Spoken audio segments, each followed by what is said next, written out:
É evidente que a proposta visual que temos recebido em Mortal Kombat de 2021 é completamente diferente da proposta do game, trazendo assim uma nova estética, uma nova abordagem, mas pouco definida. No vídeo de hoje, vamos falar sobre as visualidades da cena de Mortal Kombat, focando principalmente na ambientação.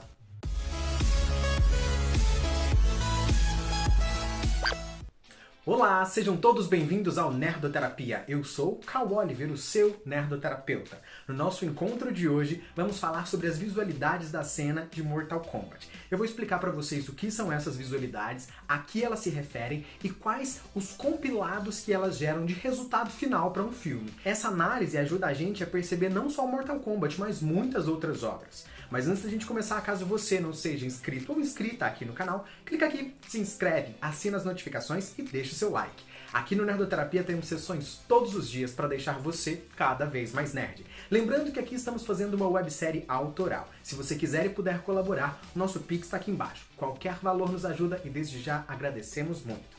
Aqui me refiro quando uso o termo visualidades da cena: figurino, maquiagem, ambientação, computação gráfica e outros elementos que proporcionam para a nossa visão, que é um dos nossos sentidos, que nos auxilia a experienciar cinema. Em Mortal Kombat, a gente tem desde cores muito específicas que geram códigos de personagens. Por exemplo, Mileena, roxo, Kitana, azul, Scorpion, amarelo. Essas cores já fazem na nossa cabeça uma conexão com os personagens. E as escolhas estéticas que a gente viu em Mortal Kombat dissociaram isso, trazendo uma nova criação do personagem, mas não tão marcante quanto as propostas que nós tínhamos anteriormente. Muita gente tem reclamado disso, só que sem entender muito bem do que estava tentando reclamar. Às vezes as pessoas chegavam aqui e falavam: "Ai, não gostei, a Mileena não tá usando roxo". Eu falava: "Tá, mas não é só isso". "Ai, não gostei, o templo do Raiden não é no céu". Não é no céu. Ao invés de a gente se aprofundar hoje nas duas questões principais de personagem, maquiagem e figurino, eu quero focar neste vídeo falando das ambientações, principalmente em Outworld e aqui no plano terreno. Então vamos pensar sobre a ambientação.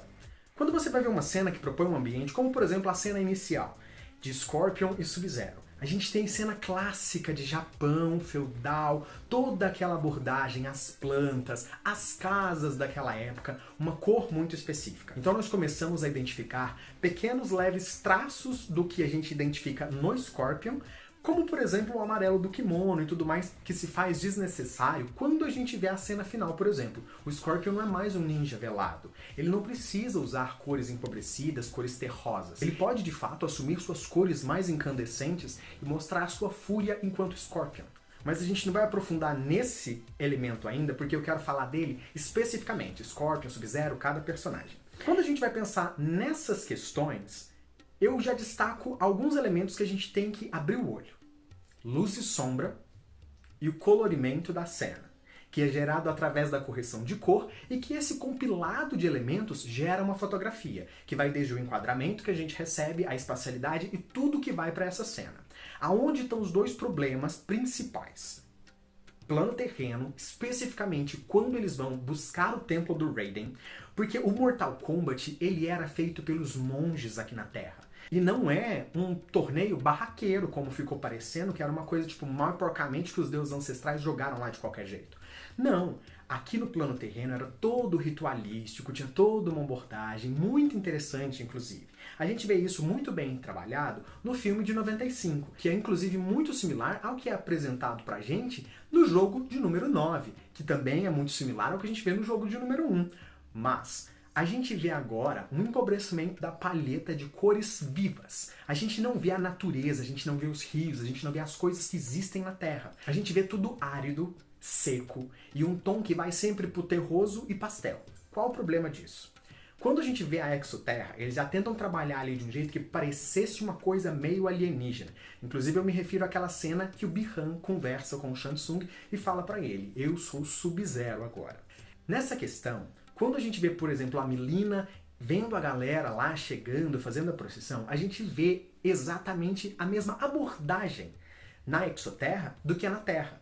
Mas o grande contraponto que a gente vê em Mortal Kombat nos games da franquia, nos quadrinhos e até mesmo nas outras obras audiovisuais, tanto nos filmes quanto no Legacy, é que O maior medo da Terra é virar Outworld, porque se eles nos dominassem, os nossos povos seriam escravizados, os nossos recursos seriam destruídos. Então o nosso grande medo é acontecer com o plano terreno o que aconteceu com Edenia, porque Edenia é similar ao que nós temos como paraíso, entre muitas aspas, tá, gente? Mas, a grosso modo, eu poderia dizer que é o paraíso. Era um paraíso de belezas naturais a Edenia. Então era um paraíso perfeito, cheio de cachoeiras, animais, plantas e tudo mais, e agora é um terreno árido, é um deserto. É um inferno lá, porque foi dominada por parte de Outworld, que é governada por Shao Kahn, que inclusive ele começa quando ele destrona a rainha Kaidin. Então tem toda uma história que tem sido agora mais esticada em Mortal Kombat 11, que inclusive a gente precisa acessar alguns dos objetos da cripta para conseguir entender essa história, mas o grande problema dessas paletas é que elas estão muito similares.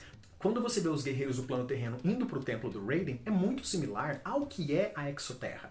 E já é destoante porque o templo do Raiden era, na verdade, nos céus. Eles usaram o argumento de que o templo do Raiden agora estava oculto. Se o Liu Kang encontra os planos, podia dar um raiozinho ali e fazer uma paleta maravilhosa de cores mais específicas que pudessem dar um destaque para a obra. A obra ficou muito empobrecida de marcos.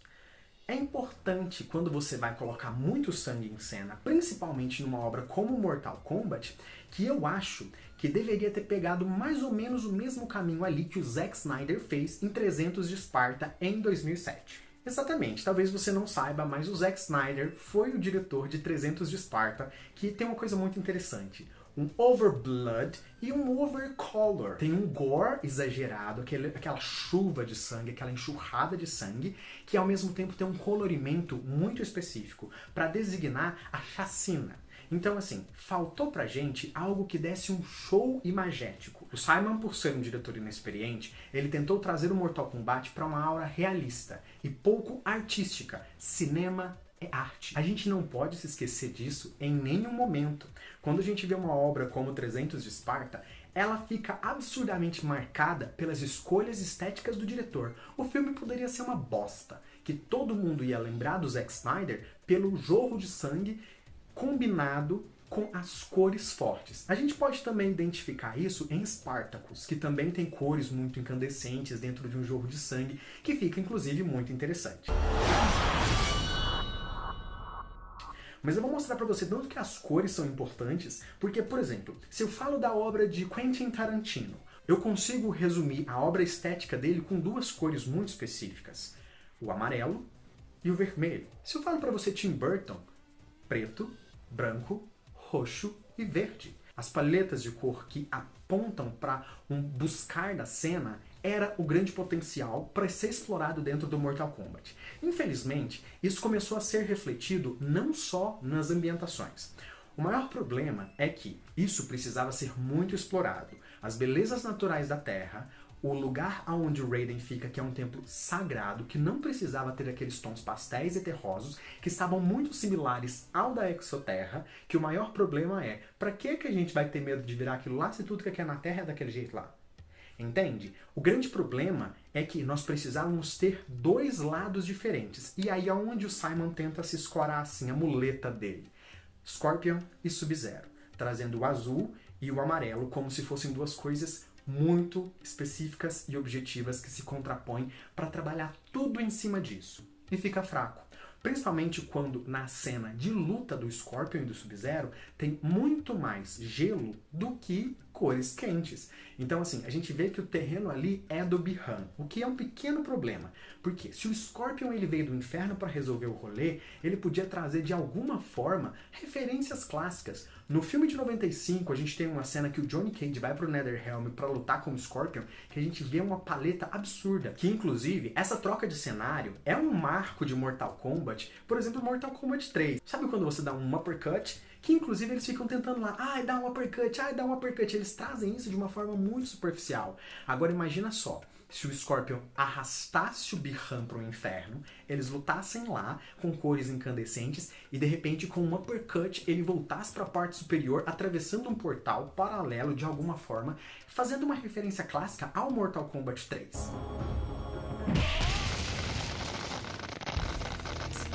Divino!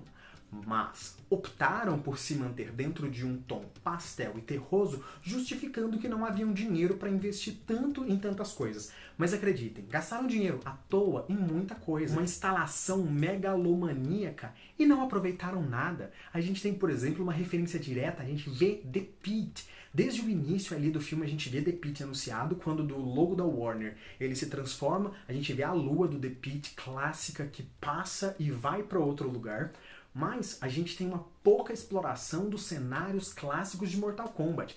Quando tem The Pit, por que a pessoa que foi derrotada, eu entendo perfeitamente que eles queriam trazer um Fatality do Jax, mas por que não o Jax dar um uppercut e usar o clássico Stage Fatality do The Pit?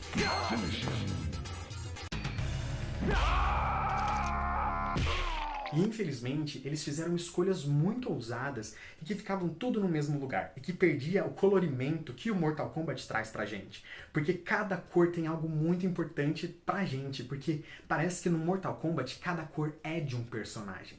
Então assim, se você traz um empobrecimento da paleta externa e aí coloca os personagens ainda que tão blasé, eles se apagam dentro do cenário de uma forma muito fácil.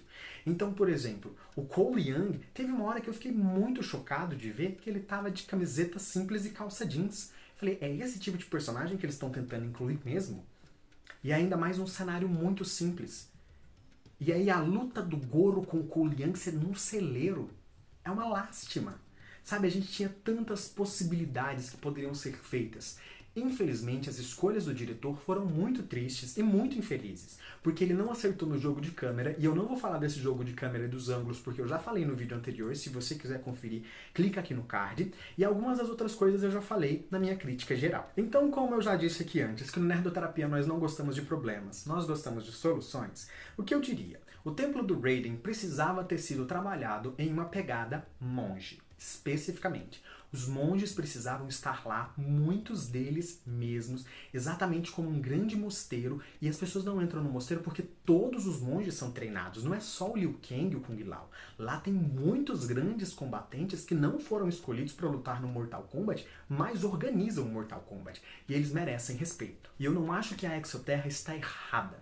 Eu acho que a forma de abordar a Terra está errada e acaba se igualando à Exoterra, e não existe um contraponto. A aridez, a falta de coisas, eu incluiria elementos clássicos, por exemplo. Hoje, nos cenários mais ousados dentro da Exoterra, a gente vê tigres gigantes, elefantes, nos quadrinhos a gente vê coisas gigantescas, um rinoceronte. Então, por exemplo, às vezes dava para incluir um efeito visual. Sabe, a gente não viu um centauro.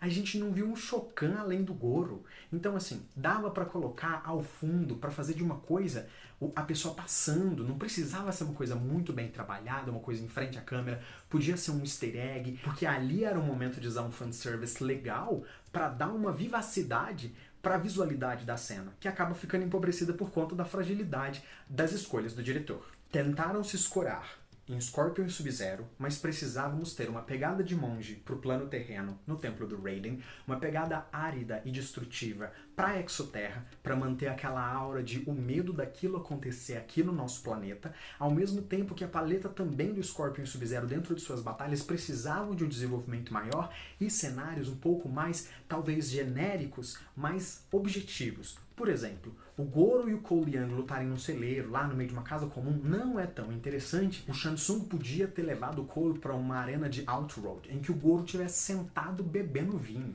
Colocar o Goro, que é um príncipe, para ir atrás do Cole, não é um tipo de coisa que um príncipe faria. Sabe? Ele traz o lacaio até ele, e o Shang Tsung tem poder para fazer isso.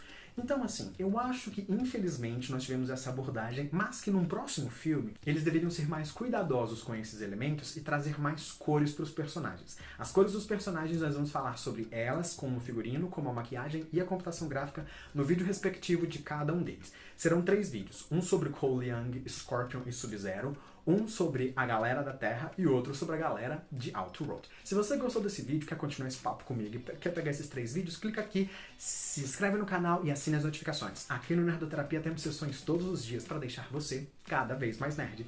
Eu sou Cauã Oliveira e este foi o Nerdoterapia. Até a nossa próxima sessão. Beijocas! Infelizmente, eu acho que eles perderam o ouro. Porque, vocês pensam, Eles podiam muito bem ter tido uma luta num Pantanal. Imagina um monte de árvore, fazendo uma referência clássica ao cenário de Mortal Kombat 2. Eles poderiam ter feito um cenário super árido, exatamente como em Mortal Kombat 3. Eles poderiam inclusive lutar na cidade, fazendo referência ao Mortal Kombat 3, ou mesmo um cenário mais clássico como o de Mortal Kombat 1 em arena clássica. Então assim, tipo, levar os combatentes pro lugar onde o torneio acontece, mas sem o torneio acontecer, porque não precisa disso. Agora tudo se resume ao templo do Raiden, na Sakura, não sei o quê. Teve uma hora que eu tava assim, que sede! Infelizmente, eu acho que também o trabalho de Luz e Sombra não tava lá essas coisas. Infelizmente. Mas eu acho que eles vão ter mais trabalho quando o Birfão virar Noob Saibot, porque aí vai ter que trabalhar a sombra bonitinho. Eu vou lá. Beijocas.